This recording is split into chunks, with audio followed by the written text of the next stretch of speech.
Greetings everyone, I do hope you're having a good day. This presentation, Developing Photonics Education in Iowa's Rural High Schools, can be done at any high school, middle school, or even in a community college. I'm Professor Frank Reed. I am the Grant Director and Principal Investigator at Indian Hills Community College, where I have been employed since 1996. It's in Ottumwa, Iowa, and that is my contact information. The number is my cell phone. I graduated from Indian Hills in '89. I started teaching there in '96 and working with the NSF from Indian Hills since about 2015. I hope this information you find useful in your classrooms and so forth. I wanted you to know where Indian Hills is located in Ottumwa, so I have a map here of Iowa, and you can see it there in the southeastern portion of the state. Some relevant information about Iowa. The population is 3.1 million in 99 counties, averages out about 31,300 per county. ICC's 10-county area has about 138,000 people, with Wapello County, where Ottumwa is located, has roughly 35,000 people, and Ottumwa itself 24,300.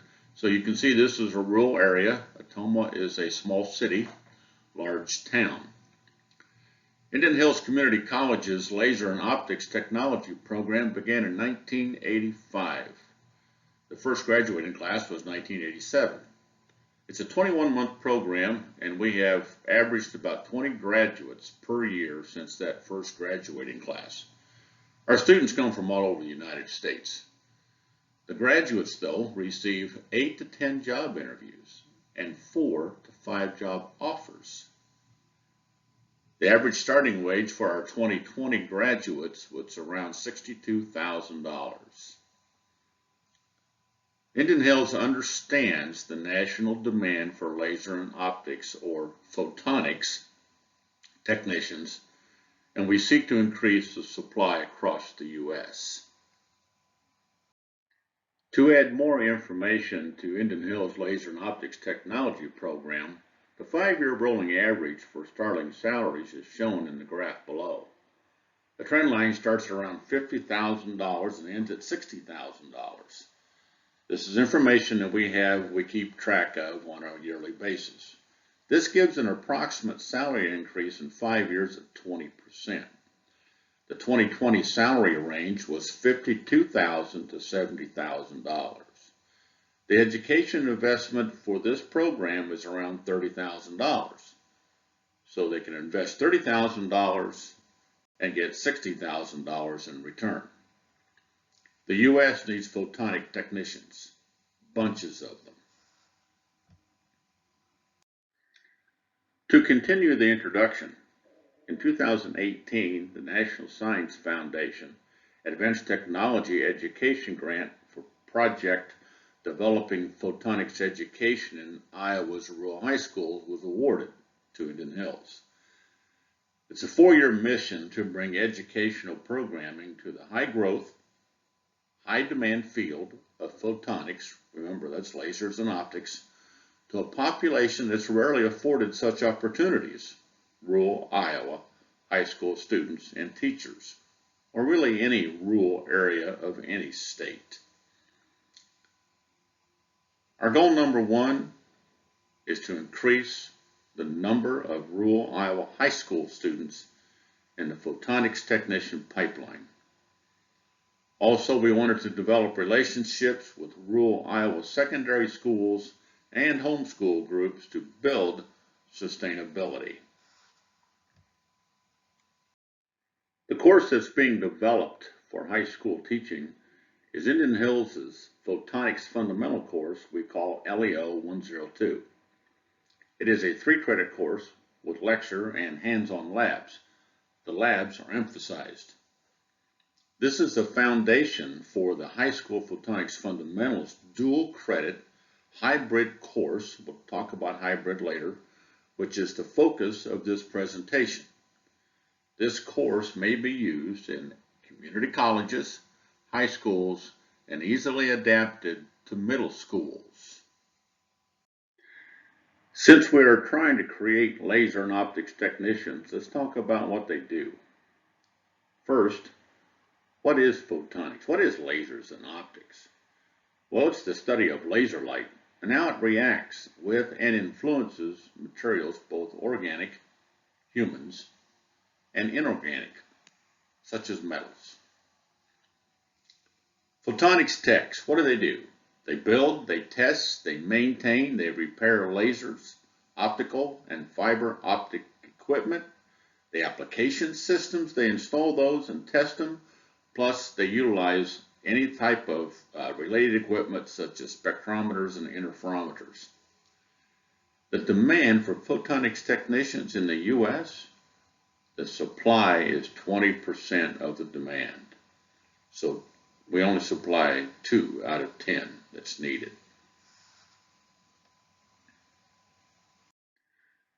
To visually give you an idea of this demand, the left graph shows the total laser market from 2012 to 2022, and you can see by that horizontal line there that it's increased 3 times easily.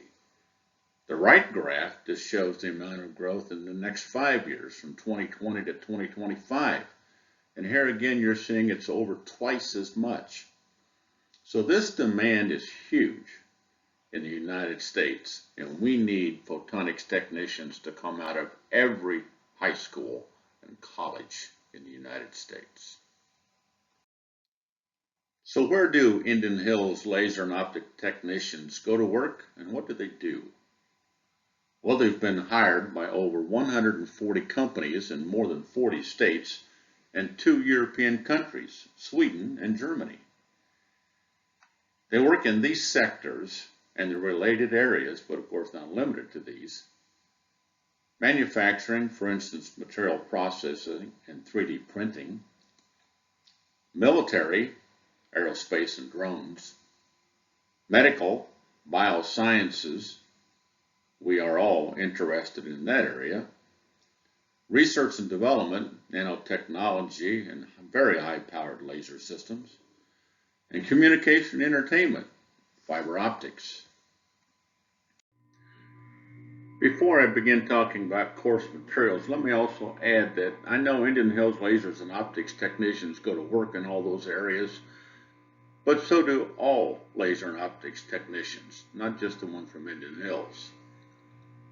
So the course materials, let's talk about the curriculum outline for this course. It comes from the Fundamentals of Light and Lasers textbook, and it has 6 modules in that text, and so we have 6 modules in the course. The modules are Nature and Properties of Light, where we define properties and we describe dual nature and so forth. Second one is Optical Components. They learn about all types of optical materials, coatings, and so forth, and actually the optical mechanical components that hold the optics. Mod 3 is Light Sources and Laser Safety. They get to know about all sorts of light sources, but the most important part of that one is laser safety. To continue the curriculum outline of this course, Mod 4, Geometrical or Ray Optics as it used to be called, where we can learn about reflection and refraction and do a lot of extensive use with mirrors and lenses. Mod 5, where we talk about physical or wave optics, where we explain light waves, much the same as water waves or sound waves, because we need to understand interference, diffraction, and polarization. Mod 6, we end up talking about the basic principles of lasers, how laser light is generated, different types of lasers, and of course their beam modes.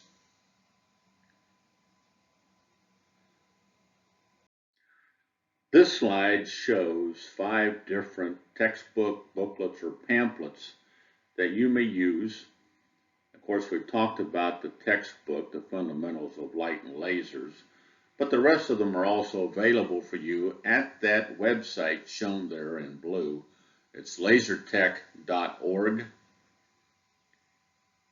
So this course has been developed and ready for you to adapt.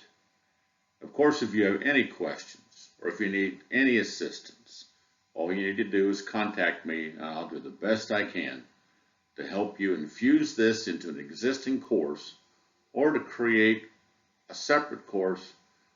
And you know what? You might even want to create a whole program. So we talked about the course materials for the online or lecture type content. Now we're going to talk about the course materials or the Photonics kit for doing the hands-on labs. First, let me say that a list of these components and equipment in the kit, including the kit container, also the vendors and approximate cost, is available upon request.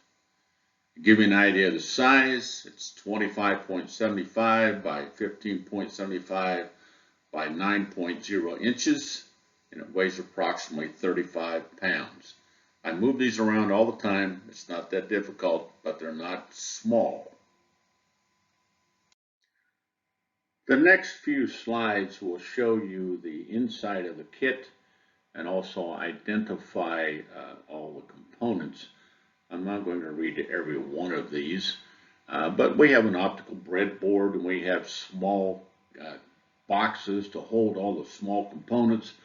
The foam is cut to hold various items such as power supplies and meters and so forth and so on. Here's a small storage box. It has two right-angle prisms, one equilateral prism, a biconcave and a biconvex lens, all nicely packaged and well maintained. In a second small storage box, we have a mounted 50 micron precision pinhole. By the way, 50 microns is 1/2 the diameter of a human hair. The average human hair is 100 microns in diameter, so this is a very small hole. I have a polarizer. We have a microscope slide that's used as a beam splitter. We have a couple of lens mounts, a razor blade that is used to measure the diameter of a laser beam, and then we have a couple of laser diodes. In one of the larger storage boxes, we have several optomechanical components and then some other optics. We have a right angle clamp post holder, we have some post, other types of post holders, filter holders, a mounted 100 micron slit, an acrylic block, wave plate, and a couple of mounting bases.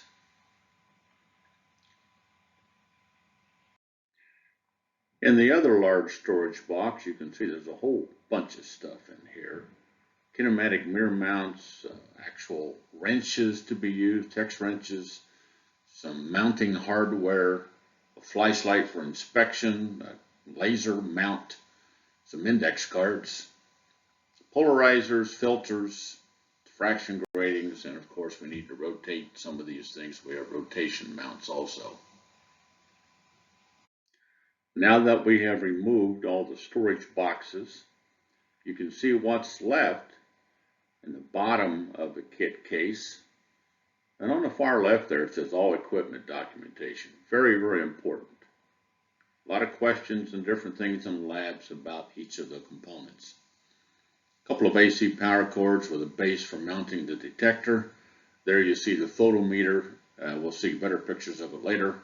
Power supplies, and we have a single axis translation stage and a handheld spectroscope. All these materials are used in all of the labs in the lab instruction booklet. Here again I'm showing you the textbook, Fundamentals of Light and Lasers.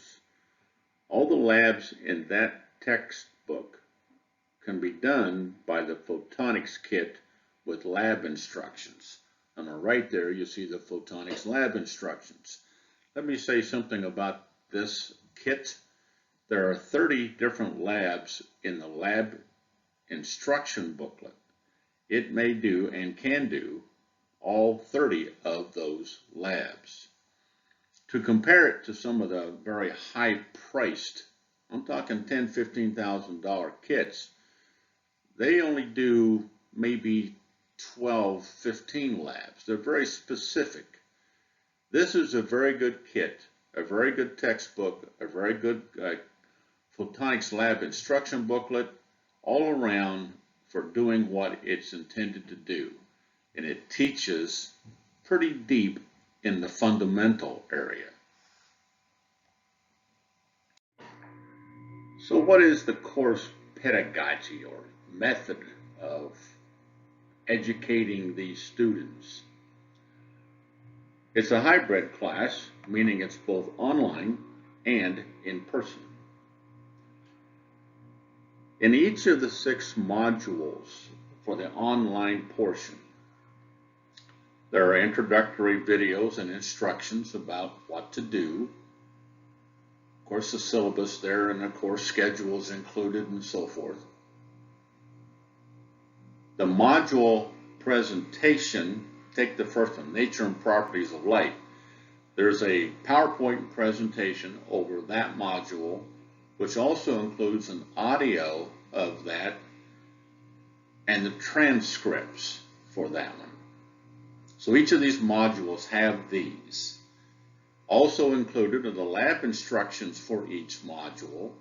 Along with the lab instructions are 2 demonstration videos each. We also have an assignment. It's the module study guide. It's fairly lengthy, but it's not too difficult. Mainly a glossary. Then there's the test. It's a multiple choice, mainly multiple choice. You'll have to go in and do some correcting on as a teacher of this. We allow the students to use any and all module information. You know, the transcripts, the audio, the presentation, the lab instructions, their lab write-up if they wish to, the study guide.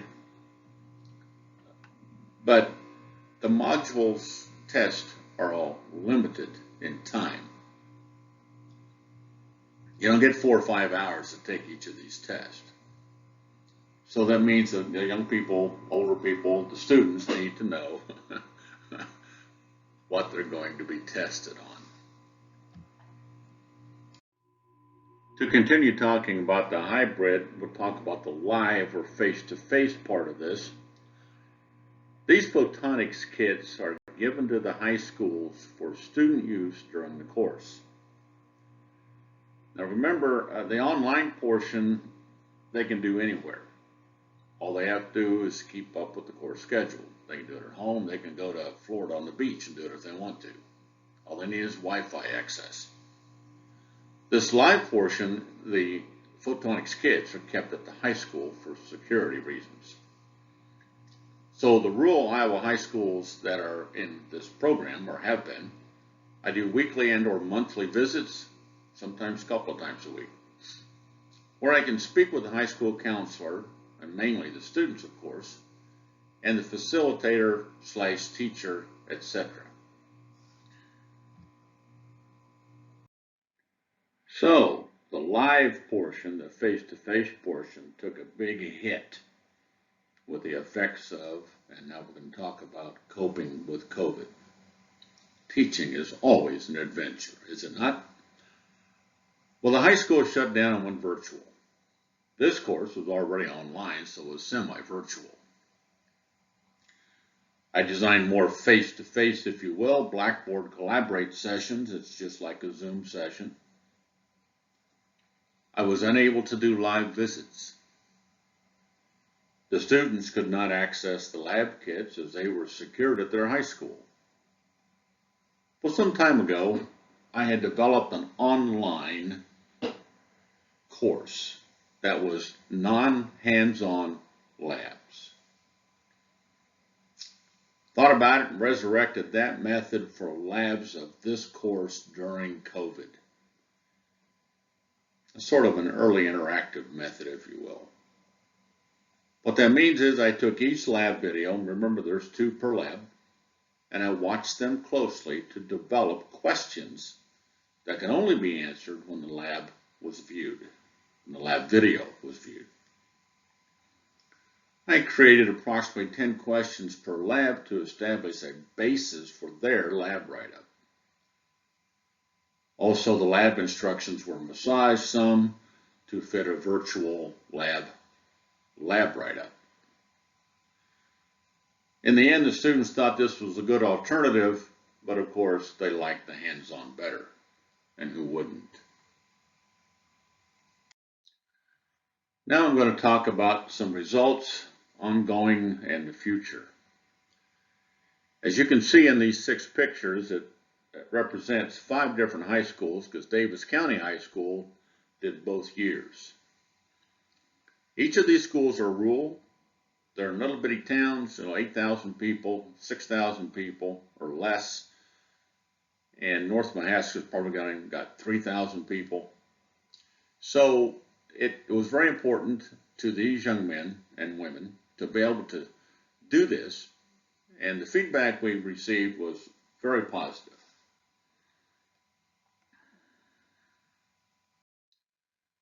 So now here are some of the results and what's going on. The first year, 2018-2019, we prepared for the 2019-2020 school year. We contacted and presented the project at 8 area high schools. These are the ones that agreed to work with us on this course. 4 of them participated for fall of 2019. What that means is students from 4 schools actually signed up for this course. So in fall of 19, September, we had 17 students. We had 9 completers in May of 2020. One of those registered at Indian Hills for the fall of 2020 in lasers and optics. So one of the 9 completers. Now in early 2020, we ended up contacting 21 Indian Hills area high schools. So we increased our contact area almost 3-fold. To continue talking about the year 2 results, remember COVID happened in early 2020. We had a 4-day Photonics Institute planned out, scheduled, ready to go. Also a 2-day Photonics Symposium. We had to cancel both of those. The Institute was for students and teachers that participated in the course so they could come and learn even more. We were going to do tours of companies. We had an expert panel coming in, and we were doing some high-powered laser stuff. The 2-day Photonics Symposium was just for instructors that are interested in using it in their coursework, and so we had to cancel that too. We were unable to contact and present at all area high schools. We did continue communicating, but we had little or no response. We conducted 2 area-wide Zoom outreach meetings. We need to understand it's difficult for people to make decisions when they do not know what the future holds.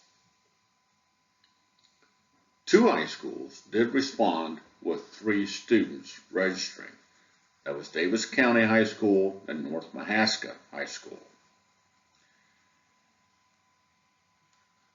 The IECC High School Programs Office anticipated more would register. Unfortunately, that did not happen. Year 3 results and ongoing. We had 3 students, 1 completer. He's a junior. I spoke to him frequently. He reportedly is registering for the fall of 2022, and I believe he will do so. We submitted a supplemental grant proposal for a 1-year extension. Supplemental grant funds with a no-cost 1-year extension. The NSF accepted both.